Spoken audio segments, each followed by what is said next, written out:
Hi there. Welcome to Real Estate for Beautiful Souls channel. This is the place where we bring you all the latest and greatest news, tips, and tricks about the world of real estate. Real estate investment tip. If you want to invest in international real estate, consider historic preservation properties. Historic preservation refers to the practice of protecting and preserving culturally significant buildings, sites, and structures for future generations. In the context of international real estate, historic preservation often involves the restoration, rehabilitation, or adaptive reuse of historic properties for commercial or residential purposes. Living as a fabulously wealthy person is enjoyable, but dying rich is a different story.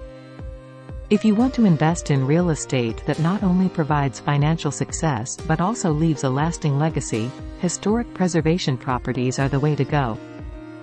One example in the United States is the Brooklyn Navy Yard in New York City, a historic naval shipyard turned into a modern industrial park. The restoration and preservation of this property not only attracted businesses and created jobs, but it also preserved a piece of American history.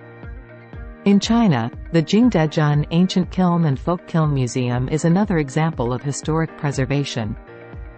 This museum showcases the art of pottery making and preserves the history of the Jingdezhen ceramic industry. Investing in historic preservation properties not only provides financial returns, but it also allows you to travel back in time and own a piece of history. It's a symbol of luxury that money can't buy.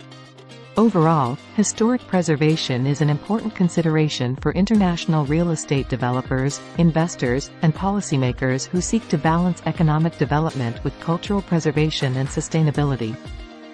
So, here's a challenging question for you. What historic preservation property would you invest in and why? Do you want to live as a fabulously wealthy person? Thanks for watching. Don't forget to share your thoughts in the comments below. We'll see you in the next video. Happy investing, guys!